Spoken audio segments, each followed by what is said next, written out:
She didn't deserve it. She didn't deserve it. Vibrant, smart, she was courageous. She didn't let anything stop her at all. There are not enough words to describe a woman who they say had the biggest personality and an even bigger heart. Damion Horton. Those were her last word. It hurts me to see this happening. Just like that, she named her killer, 19-year-old Daja. She was loving, caring. Anybody that she came across couldn't say anything bad about her. Was more than just another statistic. She was a warrior who had been fighting sickle cell disease her entire life, turning her pain into strength and her struggles into motivation. When she became a mother in September 2018, her family said it was the happiest they had ever seen her. The 4-month-old baby boy had given her a reason to keep fighting, a purpose that transcended her physical battles. Daja always talk. I tell Daja, y'all gonna bury me. I'm not supposed to be doing this right now. Her mother, Ebony Douglas, could barely speak. I have my days where I just wish I don't wake up. And I'm like, don't say that. What I'm supposed to do? But God knows. I didn't know he was going to take my child's life. It's killing me so bad. Stay tuned as we reveal everything about this case. What do you think that Facebook post revealed about Daja's final days? Was it a cry for help that went unnoticed? Or did it contain information that made her situation even more dangerous? Drop a comment and let me know what you think about this story. Welcome to our channel. Please like this video, share and subscribe to this channel to help raise awareness and spread caution. Let's begin. Dajha Richards was born into a world where pain would be her constant companion. Sickle cell disease, a genetic blood disorder that affects millions worldwide, had marked her life from birth. This condition causes red blood cells to become misshapen, taking on a crescent or sickle shape that makes it difficult for them to move through blood vessels. The result is excruciating pain episodes, organ damage, and a shortened life expectancy. The Richards family had become experts in managing Daja's condition. They knew the warning signs of crisis, understood which hospitals provided the best care, and had learned to advocate fiercely for proper treatment. In a healthcare system that often misunderstands sickle cell disease, particularly in young black patients, this advocacy was crucial for Daja's survival. Daja's brother Atesh would later describe how the family rallied around her during difficult times. "We all knew what she was going through," he said. "The pain, the hospital visits, the uncertainty, but she never complained. She just kept going." The transition to motherhood in September 2018 brought a new dimension to Daja's life that her family had never seen before. Despite the additional physical stress that pregnancy and childbirth placed on her already compromised body, they embraced her role as a mother with joy and determination. Her son, born on September 8, 2018, became the center of her universe. "Being a mom, that's the happiest I ever saw her," Atesh reflected. The baby brought out a protective instinct that went beyond her own survival. Now, she wasn't just fighting sickle cell disease for herself. She was fighting to be there for her child, to give him the best life possible despite the challenges they faced. Daja's approach to parenting was influenced by her own experiences with illness and vulnerability. She understood what it meant to need care and support, and she poured that understanding into caring for her son. Family members noted how gentle and patient she was, how she seemed to instinctively understand what her baby needed even when she was dealing with her own physical challenges. The young mother also had to navigate the complex relationship between her chronic illness and her role as a parent. There were days when pain made it difficult to hold her baby, times when hospitalization meant being separated from him, and moments when the uncertainty of her condition made her worry about his future. But Dad built a support system that extended beyond just medical care. Her family, particularly her younger brother who had witnessed her struggles throughout their childhood, understood the reality of her daily battles. They provided practical help with childcare when she needed medical attention, emotional support during difficult times, and advocacy when healthcare providers didn't take her pain seriously.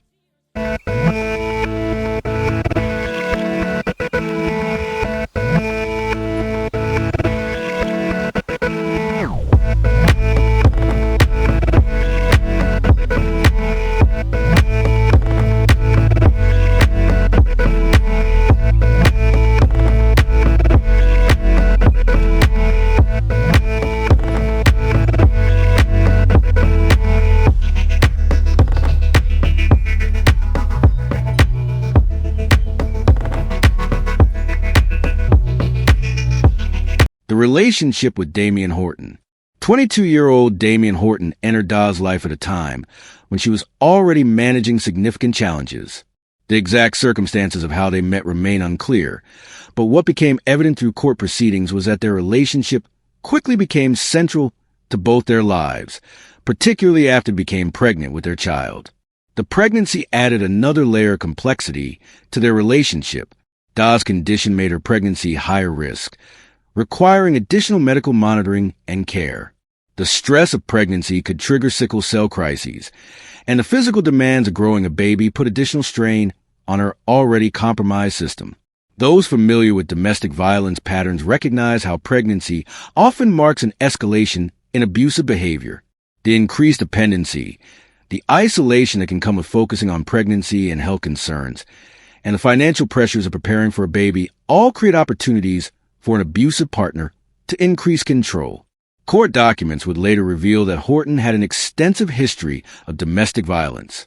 This wasn't his first relationship marked by abuse, and the patterns of behavior that had characterized his previous relationships began to emerge in his interactions with Dajha. The difference was that Dajha's chronic illness added additional vulnerabilities that he could exploit.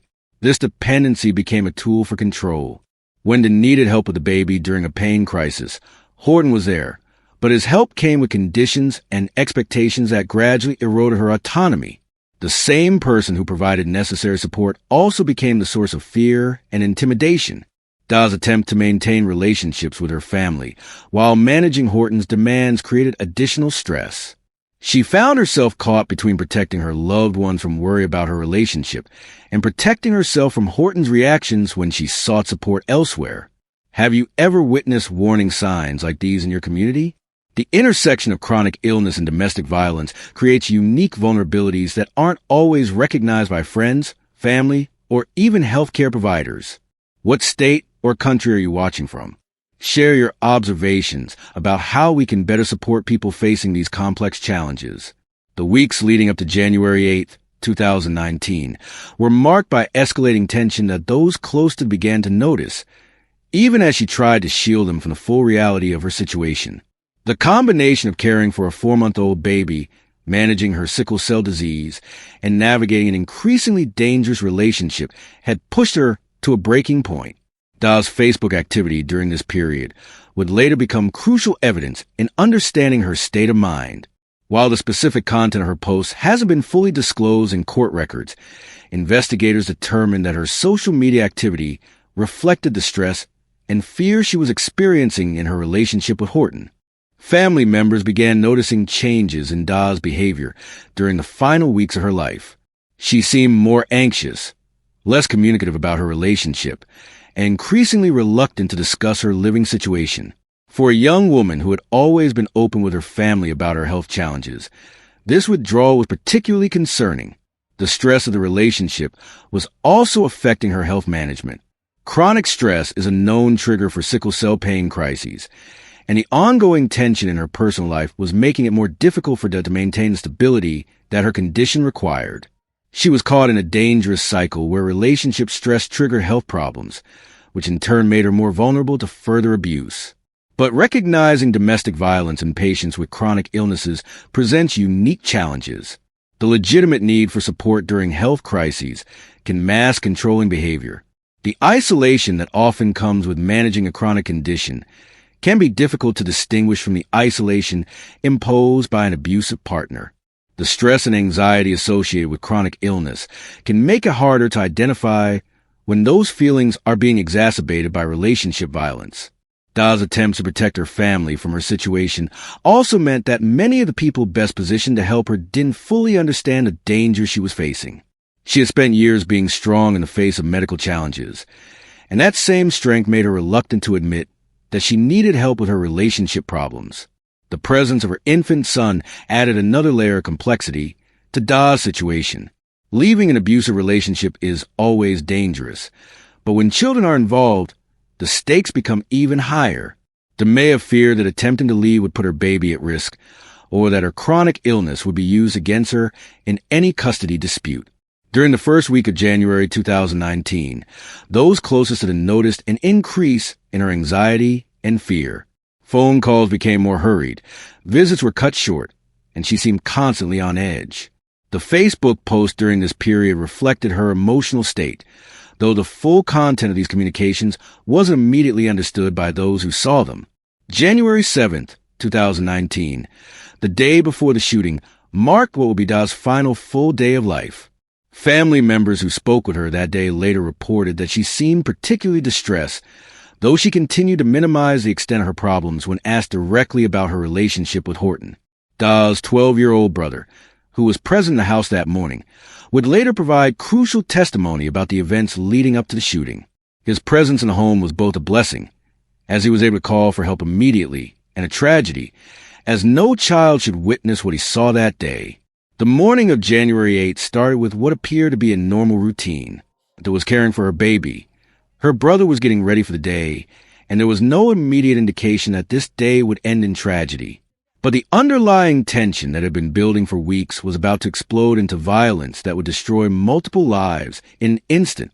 The morning of January 8th, 2019, began like many others in the Richard household on Orchard Woods Circle in South Sacramento. That was tending to her 4-month-old son, while her 12-year-old brother prepared for the day ahead. The routine nature of the morning made what happened next all the more shocking for those who witnessed it. Damion Horton's arrival at the house that morning set in motion a chain of events that would end in tragedy. According to witness testimony and police reports, what began as another confrontation between the couple quickly escalated beyond anything that had happened before. Dajha's younger brother was in the house when the argument between Dajha and Horton intensified. Court records indicate that the confrontation was related to the ongoing issues in their relationship, though the specific trigger that morning may never be fully understood. What is clear is that Horton had reached a point where he was willing to use deadly violence. The gunshot that rang out through the house at approximately 10:30 a.m. changed everything in an instant. Dajha's brother, hearing the shot and his sister's screams, immediately understood that something terrible had happened. Despite his young age and the shock of what he was witnessing, he managed to call 911 and provide crucial information to dispatchers. When Sacramento County Sheriff's deputies arrived at the scene, they found her lying on the floor with a gunshot wound to her chest. She was conscious but critically injured, struggling to breathe and speak. Her infant son was crying in another room, and her traumatized brother was trying to process what he had just witnessed. In those crucial moments as first responders worked to save her life, Dajha demonstrated remarkable strength and presence of mind. Despite her injuries and the shock of what had happened, she was able to identify Damion Horton as the person who had shot her. This identification would become crucial evidence in the subsequent investigation and prosecution. Dajha was rushed to a nearby hospital where medical teams worked desperately to save her life. The gunshot wound to her chest had caused massive internal damage, and despite the best efforts of the trauma team, her injuries proved fatal. The same young woman who had fought sickle cell disease her entire life, who had survived countless medical crises and hospitalizations, was killed by someone who claimed to love her. Horton's flight from the scene began a manhunt that would last more than 24 hours. He had taken the gun with him, eliminating the immediate evidence of the crime, but he couldn't escape the witness testimony and physical evidence that remained at the scene. The investigation that followed would reveal the full extent of his history of violence and the pattern of abuse that had led to this tragic conclusion. Dajha's infant son, who had been present during the shooting, now faced a future without his mother. The 4-month-old baby who brought such joy to Dajha's life was now orphaned by his father's actions. The family that had supported her through her medical challenges now faced the additional burden of raising her child while grieving her loss. The 12-year-old brother who witnessed the shooting was left with trauma that would require years of support and counseling to address. The same young man who had been part of Dajha's support system during her health challenges was now dealing with the psychological impact of witnessing her murder.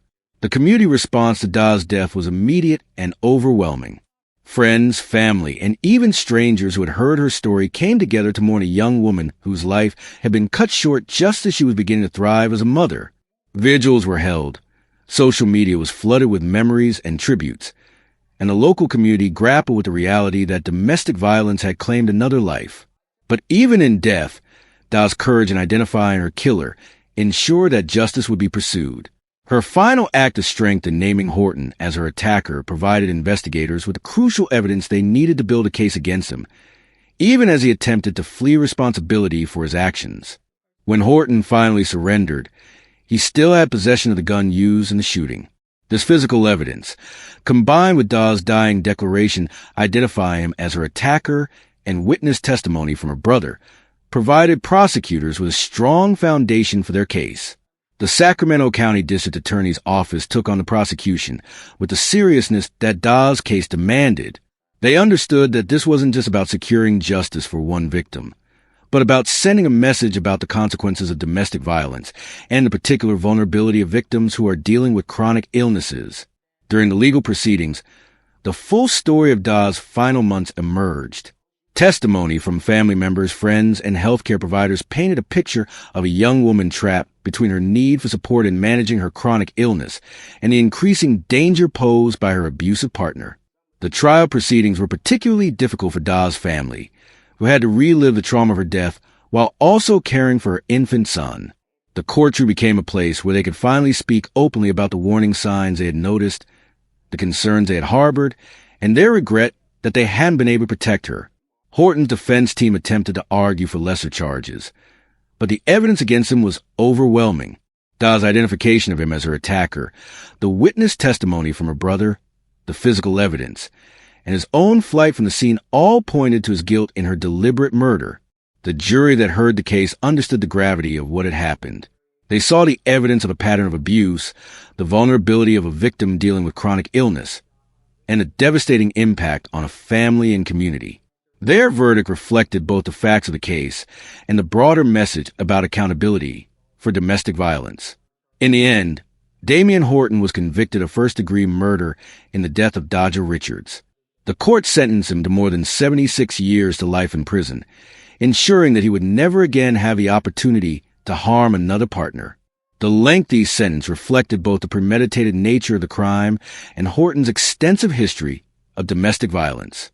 For Daj's family, the conviction provided a measure of justice, but it couldn't restore what they had lost.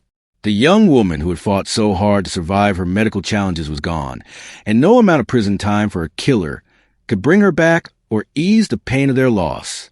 The responsibility of raising Daj's son fell to her extended family, who embraced this role despite their own grief. They were determined that the baby would know about his mother's strength, her love for him, and the joy it brought to her life during their brief time together. Vigils and memorial services for to emphasize her strength, her love for her son, and her determination to live fully despite her medical challenges.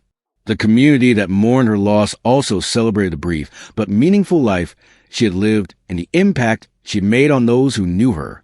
Dajha Richards' story illuminates the dangerous intersection of chronic illness and domestic violence, revealing vulnerabilities that are often overlooked by support systems, healthcare providers, and even well-meaning friends and family. Her death serves as a crucial reminder that domestic violence doesn't discriminate, and victims facing additional health challenges may be at even greater risk. The first lesson from Daj's tragedy involves recognizing how chronic illness can mask or complicate the typical warning signs of domestic violence. Healthcare providers now receive training to identify when a patient's need for support crosses the line into controlling behavior by a partner. Emergency room visits that don't align with expected symptoms, reluctance to discuss injuries, and the presence of overly involved partners during medical appointments can all indicate that domestic violence is occurring. Daj's story also emphasizes the particular dangers that pregnancy and new parenthood can bring to abusive relationships. The additional vulnerability that comes with pregnancy, combined with the increased dependency that caring for an infant creates, can provide abusive partners with more opportunity for control. Healthcare providers working with pregnant patients who have chronic illnesses need to be especially vigilant for signs of domestic violence. 2 counts. Count 1 alleges on January 8th of 2019, you unlawfully and with malice aforethought murdered Dajha Richards, a human being. It's alleged during the commission of that offense you personally used a firearm, an unknown caliber revolver. So count 1 charges you with open count of murder in violation of Penal Code Section 187 Subdivision A. Also alleged you personally used a firearm during the commission of that offense.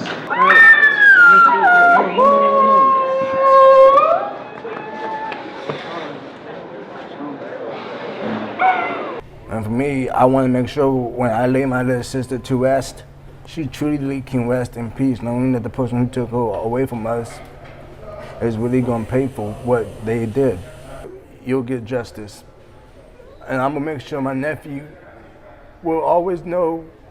The legal system's response to Daj's case also provides important lessons about how domestic violence cases involving victims with chronic illnesses should be prosecuted.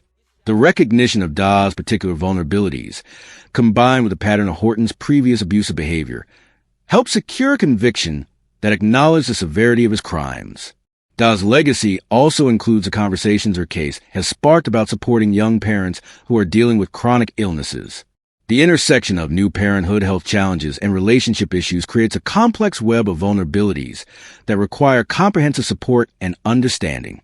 What do you think needs to change to prevent tragedies like Daj's? How can communities better support people who are facing both chronic illness and domestic violence? Share your thoughts and help us keep this important conversation going. Your insights and experiences could help save someone else's life by raising awareness about these critical issues. What is domestic violence? It could be a definition, it could be one word, but what is it? As you move around, make sure you're talking to someone, speaking to someone, giving someone a hug that may need a hug, but let's continue to inspire each other. I tell any young person in here, if a person threatens to kill you, to not say something, you might as well say something because they're going to kill you anyway. But I'm going to make sure someone knows who's my killer. She the type of person she want to believe so bad in her heart that he'll change, but he wasn't going to change. She was always mature for her age, but it really like made her feel like more as an adult now. Like that's something he really hated. Like you spend more time with your son before you do me. This is her baby. Like why you're so worried about her spending time with her son? Like that's what she's supposed to do. And his favorite thing, that's just weird to me. That's all he said. That's his favorite thing. I just never seen nobody. I know I went through a lot with my 9-year-old dad, but it was not like this.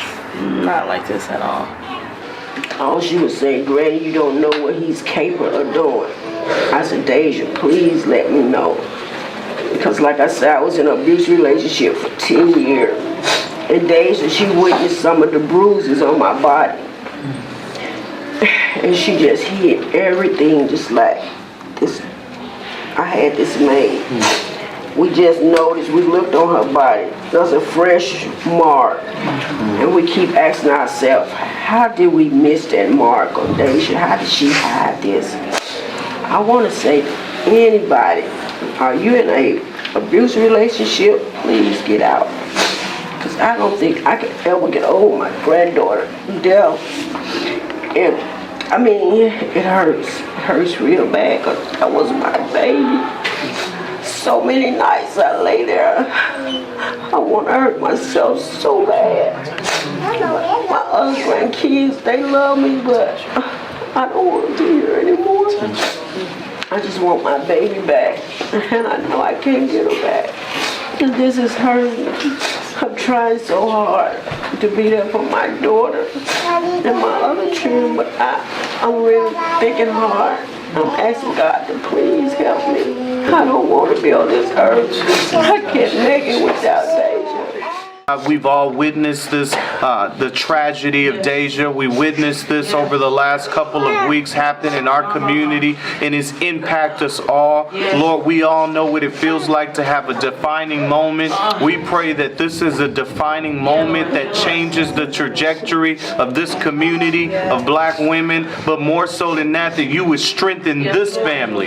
You would strengthen this grandmother. You would strengthen this mom and these kids. It's just been crazy because they so used to seeing their sister every day.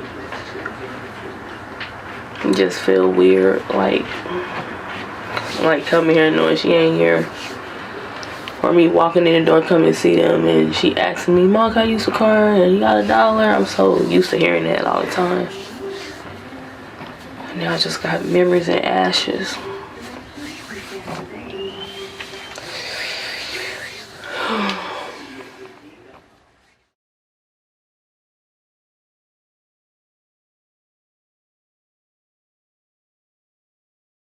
The most powerful lesson from Dajha Richards' story may be that strength and vulnerability can coexist. She was simultaneously a warrior fighting sickle cell disease and a victim trapped in an abusive relationship. Her courage in identifying her killer, even as she lay dying, ensured that justice would be served. But her death reminds us that even the strongest people need and deserve protection from those who will harm them. Da's memory lives on through her son. Through the awareness her case has created about the intersection of chronic illness and domestic violence, and through the commitment of those who knew her to prevent other families from experiencing similar tragedies. Her life, though brief, had meaning and impact that extends far beyond the violence that ended it.